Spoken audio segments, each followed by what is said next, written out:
স্বাগতম, নমস্কার। শুরু করছি চিরায়িত অনুষ্ঠান চেনা চিত্র অজানা গল্প। আজকে একটু অমিতাভ বচ্চনের গোড়ার পত্তনের ইতিহাস খানিকটা বলব।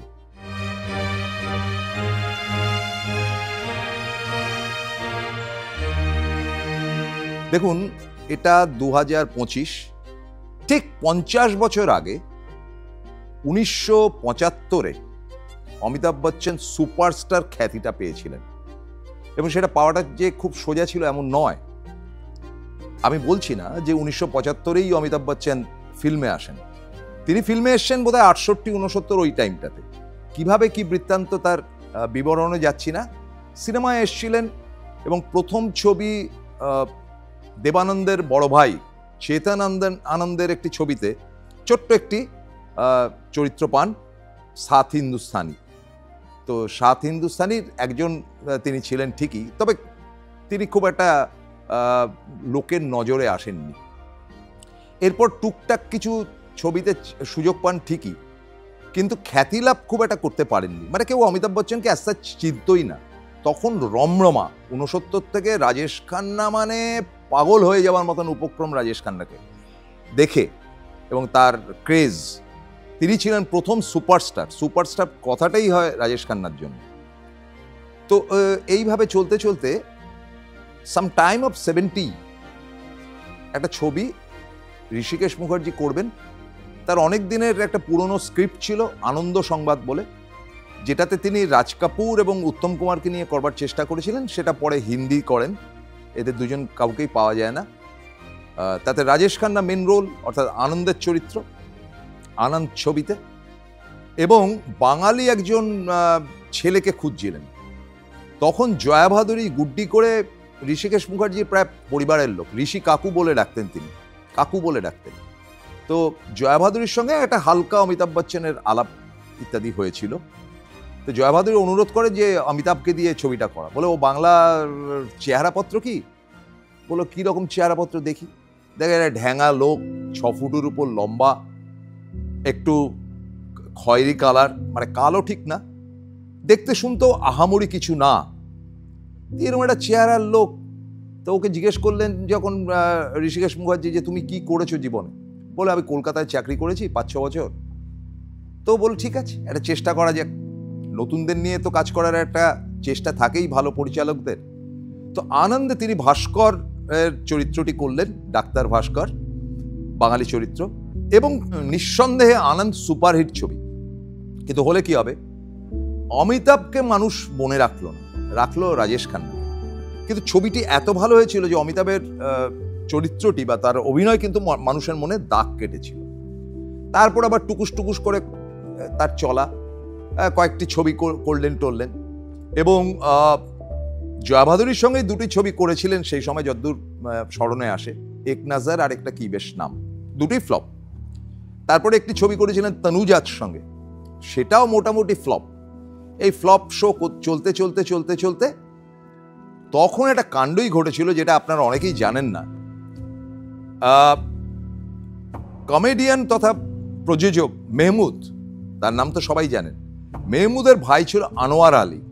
এই আনোয়ার আলী আর অমিতাভ বচ্চন আর রাজীব গান্ধী, মানে আমাদের প্রয়াত প্রধানমন্ত্রী, এরা 3জন বন্ধু ছিলেন। মানে তাদের মধ্যে একটা বন্ধুত্ব ছিল কলেজে পড়াকালীন, ইত্যাদি ইত্যাদি। তো আনোয়ার আলীকে রাজীব গান্ধী অনুরোধ করেন যে, আনোয়ার, তুমি তোমার দাদা তো প্রযোজনা করেন, তা বলো না একটু অমিতাভকে চান্স দিতে। তা আনোয়ার আলী গিয়ে তার দাদা একে মেহমুদকে গিয়ে রিকোয়েস্ট করে যে, তোমার পরের ছবি তুমি একটুখানি ইয়েকে নাও, অমিতাভকে নাও। বলে, কে এসে? বলে, যে কয়েকটা ছবি টবি করেছে। তো বলে যে আমি নিতে পারি যদি রাজীব গান্ধী আমার ছবিতে হিরো হয়। তো বলছে, রাজীব গান্ধী প্রধানমন্ত্রীর ছেলে, তিনি কি হিরো হবে, আর তিনি পাইলট। তারপরে যাই হোক, রাজীব গান্ধীর সঙ্গে ফোনে কথাবার্তা হয় মেহমুদের, এবং তিনি তখন একটি ছবি বানালেন, এবং সেই ছবিটি মাঝারি মানের হিট করেন। কিন্তু অমিতাভ আস্তে আস্তে সামনে চলে আসে, বম্বে টু গোয়া, এবং তাতে নাচ গান মারামারি প্রত্যেকটাতেই অমিতাভ বচ্চন মোটামুটি ঠিক আছে, মুম্বাই হিরোর জায়গা থেকে। কিন্তু ওই লম্বা চেহারার নায়িকা তো খুব একটা পাওয়া যেত না। এরপরে 1973 অমিতাভ বচ্চনের জীবনে একটা ভীষণ টার্নিং পয়েন্ট।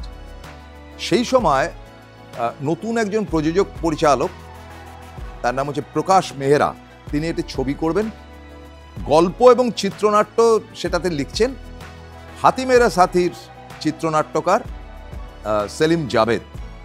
তো সেলিম জাভেদ এসে প্রকাশ মেহরাকে বলেন যে তোমার নতুন ছবি যেটা করছি সেটা তার পুলিশ ইন্সপেক্টর, তার বাবা মাকে খুন করবে কোনো একজন ক্রিমিনাল, তো তার ফলে তার মধ্যে একটা মানসিক যন্ত্রণা তৈরি হবে, সেখান থেকে সে পুলিশ হবে এবং তাকে খুঁজে বেড়াবে।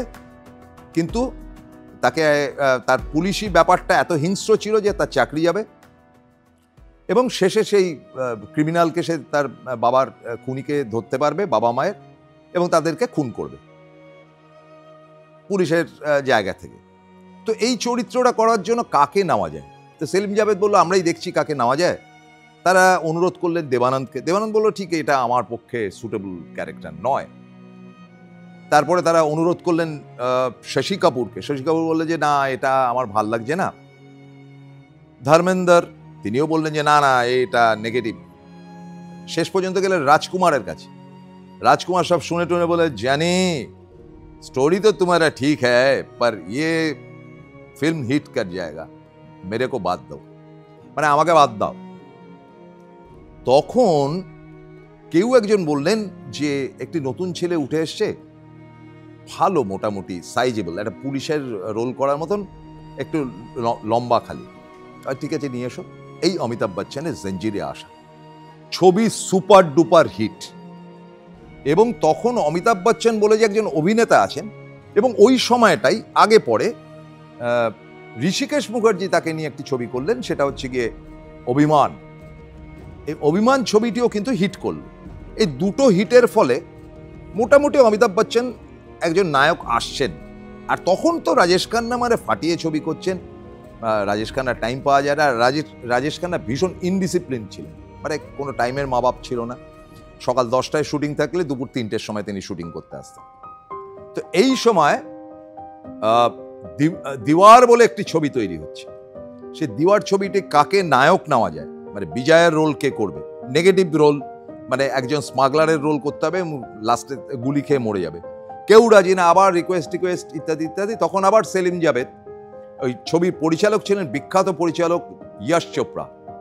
তো ইয়াশকে বলবেন যে এরকম দেখো একটা নতুন ছেলে তো উঠেছে, আমি জঞ্জির ছবিটা তো আমাদের স্ক্রিপ্টেও করেছে, ওকে একটা ট্রাই করো।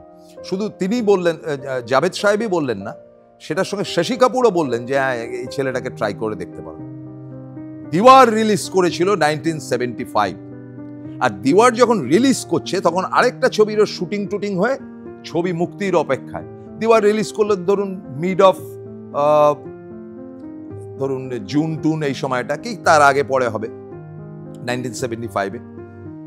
এবং তখন আরেকটি ছবি, সেটিরও স্ক্রিপ্ট করেছিলেন কিন্তু সেলিম জাভেদ। সেটাতে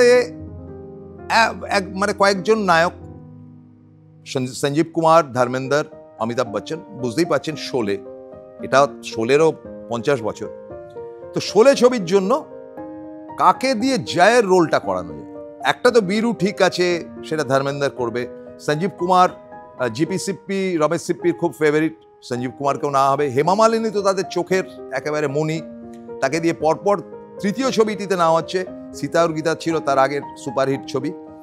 তো এই অবস্থাতে অমিতাভ বচ্চনকে নিয়ে আসা হলো জয় চরিত্রটি করবার জন্য, যেখানে কিন্তু তার শেষ দৃশ্যের আগেই তার মৃত্যু দৃশ্য আছে।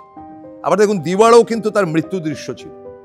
তো বলে যে বারবার মরে যাচ্ছে, কি হচ্ছে? তো বলে না না, ও মারা গেলে নেগেটিভলি ছবি হিট করবে, তাহলে তাই হোক। অমিতাভ বচ্চনকে ডেকে নিয়ে আসা হলো জয়ের চরিত্রটা করবার জন্য। দেখুন টোটাল ছবিতে অনেকেরই ভূমিকা রয়েছে, মূল ঘটনা বলে তো অ্যাজ সাচ কিছু নেই, তবে মূল চরিত্রটা কিন্তু ঠাকুর অর্থাৎ সঞ্জীব কুমারের, কিন্তু বিস্তার হয়েছে নানান দিকে। তার বাড়িতে নানান লোক আসবে, গব্বর সিংকে মারবে।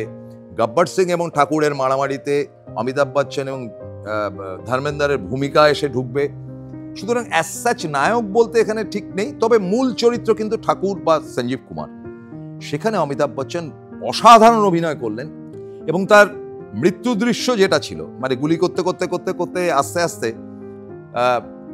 পিঠে গুলি লেগেছে, মরতে বসেছে, তা সত্ত্বেও ফাইট করে যাচ্ছে, মানে সেটা একটা হলিউড ছবির মতন অভিনয় করেছিলেন অমিতাভ বচ্চন। ফলে ছবি সুপার ডুপার হিট। এর মধ্যে ছবি যখন রিলিজ করছে, আচ্ছা এটার পেছনে কিন্তু বিরাট খরচা হয়েছিল এই শোলে ছবির জন্য, এবং 70 মিলিমিটার তার ফিল্ম ছিল, অর্থাৎ বড় স্ক্রিনে দেখানো হতো। আমাদের কলকাতাতে প্রথম রিলিজ করেছিল 70 মিলিমিটারের বড় স্ক্রিনের, এলিটে, পরে এলিট থেকে সেটা ট্রান্সফার হয়। আসলে তখন আমাদের 3টে বড় স্ক্রিনের হল ছিল, গ্লোব, এলিট আর জ্যোতি।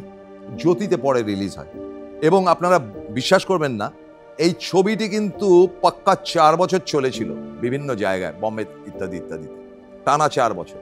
এবং বলা যেতে পারে ভারতের যদি রাষ্ট্রীয় পাখি ময়ূর হয় এবং রাষ্ট্রীয় সঙ্গীত বলে যদি জনগণ হয়, এরকম ধরনের একটা মজার কথা রয়েছে, তাহলে শোলে হচ্ছে গিয়ে রাষ্ট্রীয় ফিল্ম, যে ছবি একদম দিগন্ত বিস্তৃত। তো রমেশ সিপ্পি বলেছিলেন যে নতুন ছেলেটি কয়েকটা ছবি করেছে অমিতাভ বচ্চন, এই বলতে বলতে দিওয়ার রিলিজ হয়ে যায় শোলের আগে, এবং দিওয়ার তো মানে মার কাটারি হিট।